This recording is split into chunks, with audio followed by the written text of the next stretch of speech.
बिस्मिल्लाहिर्रहमानिर्रहीम। विहाड़ी में हमारे दोस्त होते हैं असलम खान साहब, इमिग्रेशन का काम करते हैं। पहले कभी किसी दौर में ग्रोह दर ग्रुप पाकिस्तानियों को पाकिस्तान से बाहर भिजवाते रहे हैं।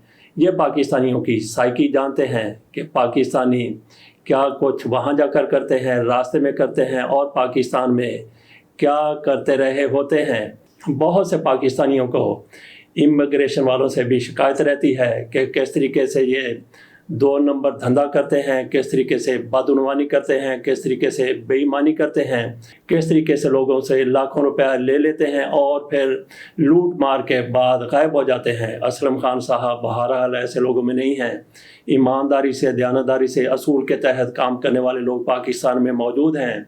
उनमें एक असलम खान साहब भी हैं। उनकी तरफ से आज फिर फ़ोन आया, उन्होंने उस पर बताया कि महमूद भट्टी साहब की तरफ से एक आर्टिकल लिखा गया है जिसमें उन्होंने बताया है कि किस तरीके से पाकिस्तानी फ्रॉड करते हैं, पाकिस्तानियों को क्या क्या पापड़ बेलना पड़ते हैं।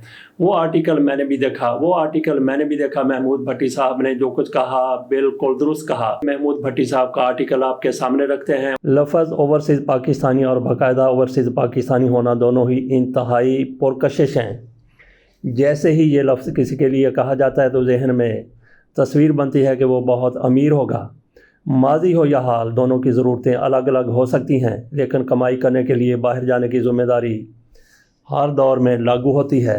पाकिस्तान में सुबह सवेरे ना उठने, ना बाकायदगी से काम करने वाले अक्सर हड हराम नकम्मे बाहर की कमाई यानी ढेरों पैसे का सुनकर ही बैरून मुल्क जाने के लिए तैयार हो जाते हैं। ज़्यादातर पाकिस्तानियों को वतन से बाहर रहने वालों की ज़िंदगी बहुत ही शानदार लगती है, जिसकी वजह से नौजवान नस्ल में बाहर जाने का रुझान बढ़ता जा रहा है। तालीम हो या रोज़गार, ज़्यादातर नौजवान इस कोशिश में है कि किसी न किसी तरह पाकिस्तान से बाहर चले जाएं। माजी के बरक्स अब डॉक्टर, नर्स, ब्यूटिशियन के साथ साथ दीगर शोबों में लड़कियां और ख़वातीन भी बड़ी तादाद में बैरून मुल्क जाकर किस्मत आजमाई कर रही हैं। नई नस्ल का अमूमी रुझान अमेरिका, यूरोप, कनाडा और ऑस्ट्रेलिया जैसे ममालिक की तरफ है। पाकिस्तान के मुआशी हालात के तनाज़ुर में लातादाद पाकिस्तानी यूरोपी, अमेरिका, कनाडा समेत दीगर ममालिक की शहरियत हासिल करने के लिए अपना सब कुछ बेच कर वहाँ सरमायाकारी करते दिखाई दे रहे हैं। सवाल यह है कि क्या बैरून मुल्क ज़िंदगी इतनी हसीन और खुशगवार है जितनी दूर से दिखाई देती है? क्या बैरून मुल्क में पैसे दरख्तों से लगते हैं? यानी क्या हकीकत में वहाँ ज़िंदगी बहुत ही आसान होती है? जवाब सादा सा है, ऐसा हरगिज़ नहीं है। पाकिस्तान में पानी का गिलास खुद उठाकर ना पीने वाले की ज़िंदगी वहाँ बिल्कुल बरक्स होती है। एक रोबोट की तरह ग्रोसरी करने, खाना बनाने, बर्तन धोने, घर और टॉयलेट की सफाई, लॉन की कटाई समेत काम खुद करना पड़ते हैं। बीमारी की सूरत में अक्सर आपके पास कोई प्यारा नहीं होता जो दवा ला कर दे, तीमारदारी करे और आपके काम कर दे। कई दहाइयों से पेरिस में मुकीम हूँ।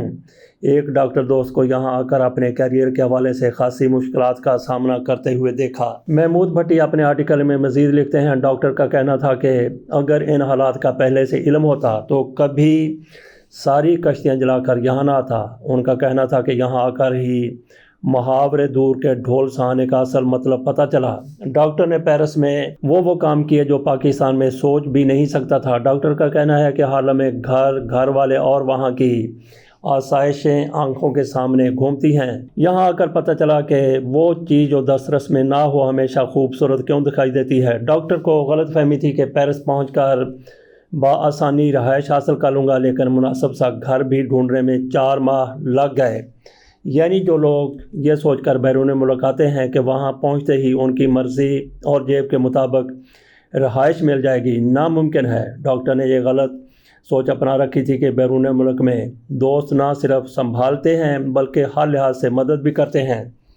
उसका ख्याल था कि पेरिस में पाकिस्तानी कम्युनिटी से मदद मिल जाएगी, लेकिन हुआ यह कि कदम कदम पर असल मुश्किलात अपनी कम्युनिटी की तरफ से ही आईं। पेरिस में अच्छी ज़िंदगी गुजारने के बारे में डॉक्टर का सहाना सपना बेवकूफ़ी पर मबनी निकला।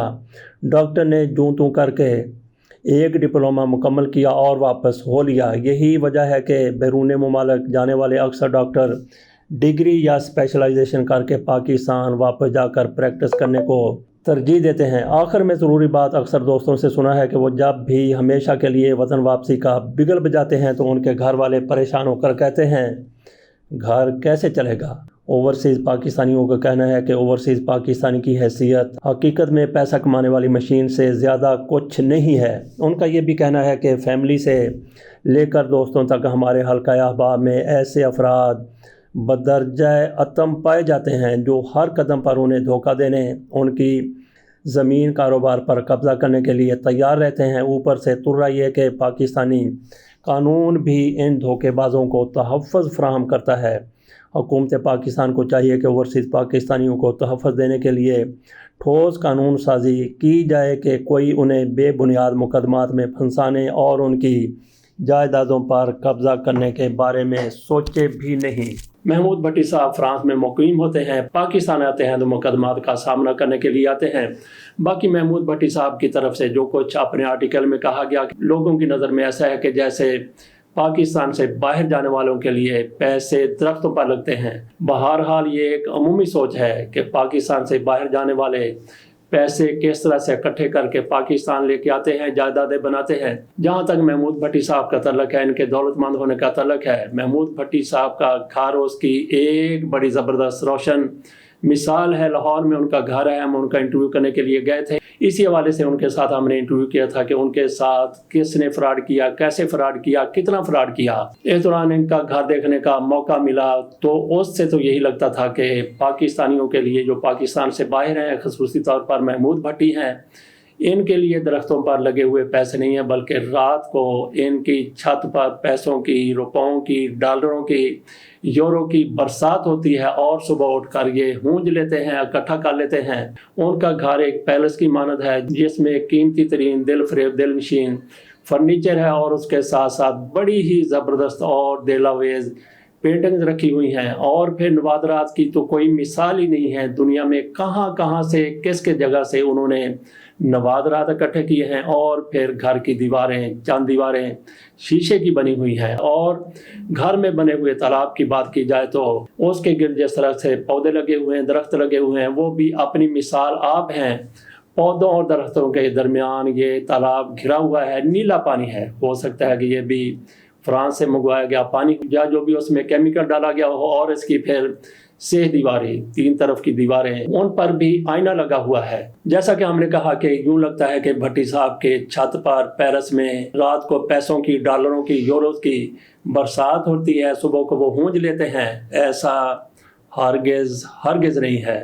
ان کا گھر واقعی قیمتی گھر ہے، اور گھر میں موجود سامان وہ بھی یقینی طور پر قیمتی ہے، اور ان کے جو ملازمین ہیں وہ بھی بدیشی ہیں۔ محمود بھٹی صاحب کے پاس بہت پیسہ ہوگا، وہ عالمی شہرت کے ڈریس ڈیزائنر ہیں۔ انہوں نے ایک ایک پیسہ جو کمایا ہے، اس میں شک والی بات نہیں ہے، اپنی محنت شاقہ سے ایک طویل عرصے میں کمایا ہے۔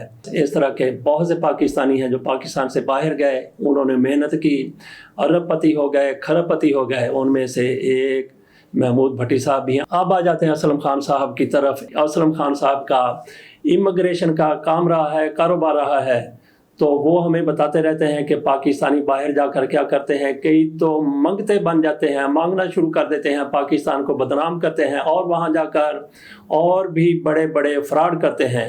حالانکہ امیگریشن والوں کے بارے میں بھی کہا جاتا ہے کہ کس طریقے سے وہ لوگوں کے ساتھ فراڈ کر لیتے ہیں۔ اب آپ کے سامنے رکھتا ہوں اسلم خان صاحب کی وہ گفتگو جس میں وہ بتاتے ہیں کہ کس طرح سے کچھ پاکستانی امیگریشن والوں کے ساتھ بھی ہاتھ کر جاتے ہیں۔ جناب اسلم خان صاحب، دفعہ میں نے 20 آدمیوں کا گروپ بھیجا کراچی سے سعودی عربیہ، سب لوگ بیٹھے ہوئے تھے جہاز میں جی، تو ان میں ایک بندہ پوچھتا ہے کہ دوسرے کو، یار آپ نے کتنے پیسے دیے ایجنسی میں؟ جی، کسی نے کہا 15,000، کسی نے کہا 16,000، کسی نے کہا 14,000، کسی نے کہا 17,000۔ یہ کتنی دیر پہلے کی بات ہے جب ہزاروں کی بات ہو رہی تھی باہر بندے جانے کی؟ یہ 1983 کی بات ہے۔ میں نے 7-8 ہزار میں بھی بندہ بھیجا تھا۔ اچھا، وہ جب اس نے سب کو پوچھ لیا نا تو وہ پوچھتے یار تو سارے نے پوچھا تو کنے دیتے ہے؟ انہوں نے کیا بھی میں تو کچھ نہیں دیتا خان صاحب نو. کہندا تیرا بڑا فدو لگا ہے. وہ کہندا وا کہ ਇਹਦੇ ਚ ਵੀ ਉਹਨਾਂ ਨੂੰ ਕੁਝ ਬਚ ਗਿਆ ਹੋਣਾ ਹੈ, ਮੇਰੇ ਕੋਲੋਂ ਕੁਝ ਨਹੀਂ ਲਿਆ. ਅਸਲ ਹੋਇਆ ਇਹ ਸੀ ਮੈਨੂੰ ਫੋਨ ਆ ਗਿਆ ਇਸਲਾਮਾਬਾदों ਸਾਡੀ ਮਿਨਿਸਟਰੀ ਚੋਂ ਕਿਸੇ अफसर का कि यार एक बंदा है हमारा बड़ा गरीब है, मेरे गांव का है, तो उसको आप ले जाएं मेहरबानी करके. तो वो बड़ा गरीब है, उसके पास पैसा नहीं है. वो मेरे पास आया तो मैंने कहा भी लाओ शनाख्ती कार्ड अपना, पासपोर्ट लाओ. उन्होंने कहा जी मेरा तो शनाख्ती कार्ड भी नहीं बना हुआ. फिर मैं पंजाबी में आ गया हूँ. तो मैंने कहा अच्छा. मैंने एक एजेंट को बुलाया तो उसका शनाख्ती कार्ड बनवा दिया. चलो जाओ ये शनाख्ती कार्ड हो और अपना पासपोर्ट बना के लाओ. वो कहता है मेरे पास पासपोर्ट के भी पैसे नहीं है. फिर मैंने पासपोर्ट के एजेंट को बुलाया, मैंने कहा यार इसका पासपोर्ट बना दो. उसका पासपोर्ट भी हमने बनाया अपनी जेब से. फिर उसका वीजा बनवाया. फिर उसको जो कंपनी की रिक्वायरमेंट थी वर्दियां, वो वर्दियां भी हमने खुद कुछ, उसका सारा पैसा हमने अपनी जेब से लगाया. बंदा सियासी तौर पर परेशान था कि मेरे से पैसा नहीं लगा. वो इस चीज ने उसको ना परेशान किया था. पूछता आपने कितने पैसे दिए, उसने कितने दिए, उसने कितने दिए.